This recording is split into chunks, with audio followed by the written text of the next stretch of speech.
This What You're Looking At production is brought to you by Airsoft Station. Dominate the battlefield. Hi, this is What You're Looking At, and today we'll be having the review of the Walther SG 9000 CO2 Shotgun. Okay, our first piece here is the packaging.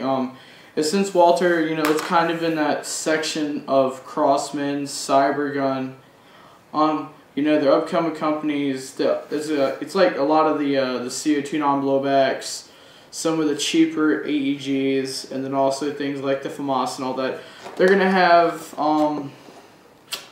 this weird packaging. It's just like if you were to buy a gun at Walmart, this would be the packaging it comes in. But don't let that deter you. A really good gun from what I've seen so far. Pretty good quality. Of course, it's gonna have all your details right up here at the front. The FPS actually seems accurate. This says things like rail accessories, the magazine capacity, all that stuff. Flipping it over, pretty much just like a mini instruction manual. Shows you how to shoot, shows you how to put in the CO2, shows you how to load BBs, and then of course your instruction manual. Now moving on to the gun itself, this is actually the only thing that comes with it. You have to buy the CO2 separate. Instead of it being a 12 gram cartridge, it's an 88 gram cartridge. So it's going to be cost a little bit more. But since it still is a non-blowback gun, you're going to get hundreds and hundreds of shots out of just one CO2 can. And with a shotgun, let's face it, that's going to last you a long time. Okay, just going over some basic things real quick. Pretty much this whole gun is ABS plastic, even the trigger. A lot of the internals are metal, including the, of course, the spring for the magazine right here. It's just an internal magazine, but nevertheless, nothing shakes on the gun. Really good. I'm gonna get to that hissing sound in a minute. Of course, it's a CO2, but really good gun, really solid. All the plastic, a little bit of it feels more like of an ABS type plastic or a composite, but the grip's ergonomic, as you see right here. Has the finger grooves. Feels really good in your hands. There's no sling points. So this would be a perfect shotgun for a secondary. To say if you had one of those Molly shotgun holders on the back. I think those are like 20 to 30 bucks. Put this right there. Makes it a perfect backup gun. One thing I would suggest to have with it though to buy is a speed loader, because the internal magazine right here, as you see, it's just like this little thick looking charging handle. Goes all the way back. It only holds 30 BBs. And with that hole right there, you can just fill it up with a speed loader and go right back to shooting. With a fire selector switch, very simple. If you've had one of the cheaper just spring shotguns, kind of looks like the hop-up switch, or where the hop-up switch would be, but it is the fire selector switch. You got safe, you got single shot, and you got 3-shot burst. Really tight selector switch there, so it ain't just gonna come out of place when you're shooting. Some other features, the rails. Your rail you're probably not gonna use. Well, I probably wouldn't use any rails on it, to be totally honest, but this is the top rail. A lot of room. It's probably right at about 10 inches long. Moving on to the front, where the CO2 goes into place at, you got 3 rails. They're all right at about 3 to 4 inches, more towards 4 inches. But if you want to throw up a flashlight or anything crazy like that, a stubby foregrip, I wouldn't put a normal foregrip up here, because let's face it, it would just make the gun really out of bounds. Even a stubby foregrip. But if you just did want to put a foregrip up here, you could do that. Moving on to the front of the gun, we got your standard orange tip. I like how this looks, how the barrel has like its own little design right there, and with the design of the orange tip, I wouldn't mind keeping it up there. It ain't anything big or too flashy, so that's nice to see. Moving on to the handguard. This is actually where the CO2 sits inside itself. Really ergonomic, as you see. It has the your finger grooves right there.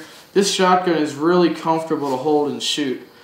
But besides that, I've seen everything's nice with the gun. You got your plastic trigger guard here, and you got the trigger, which I believe is the only piece of metal besides the internals. But overall, nice shotgun. Keeps it nice and simple. It does its job. Only problem I've had with it so far is I guess I didn't put the CO2 can in right. But there's a little bit of hissing down there. At first, I thought you just slapped it in and then pushed this on and it would puncture the end of the CO2 can. Then I opened it back up. You have to twist it on. After I twisted it on, to the point where it started hissing, I could not get the twist anymore. So I twisted it a little bit back to the left and it stopped most of the hissing. But as you can hear, still a little bit there. Okay, loading BBs here is a really easy operation. Just the fact that it only holds 30 is a good idea to have a speed loader on hand. I would just use an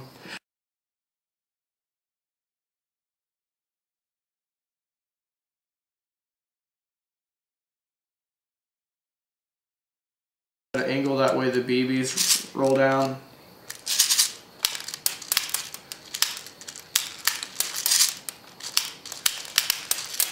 You get the point. I'm not going to have a bunch of BBs go on the ground. After that, you slide this forward, and as you see, you got a couple BBs in there because the charging handle is not all the way forward.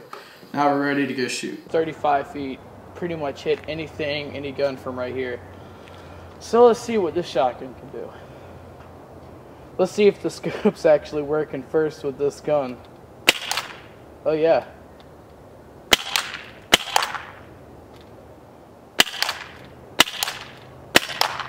Wow, I didn't even try to dial in the scope, but it's working perfectly for the shotgun. In conclusion, for a CQB play, I'm going to give this gun 8 out of 10 for your backup in the field. I'm going to give it about a 7 out of 10.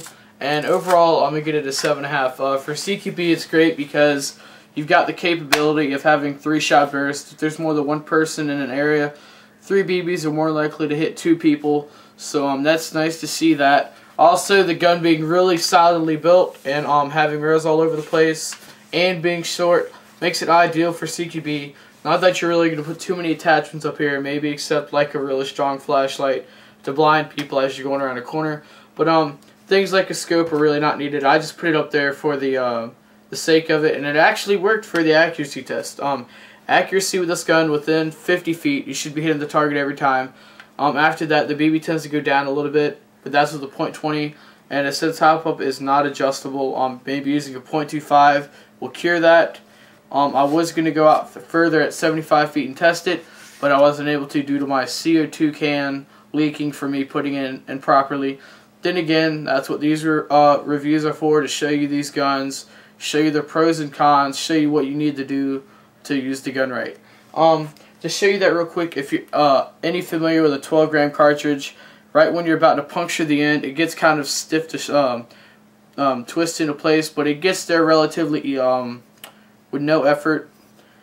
Moving on to an 88-gram cartridge, you're looking at the puncture end being a lot thicker, so it's going to take a lot more force, and the fact that where you're putting it doesn't give you like any advantage.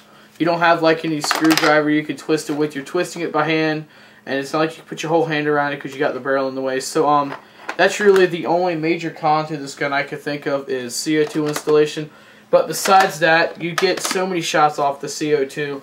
Even when I had it there improperly, I was only getting like probably 120 FPS, but it would just keep going because it had so much air in it. But when I did have it properly, and as you see, I had the FPS up to about 380, and it stayed constant there for a couple shots, and then it just went all over the place.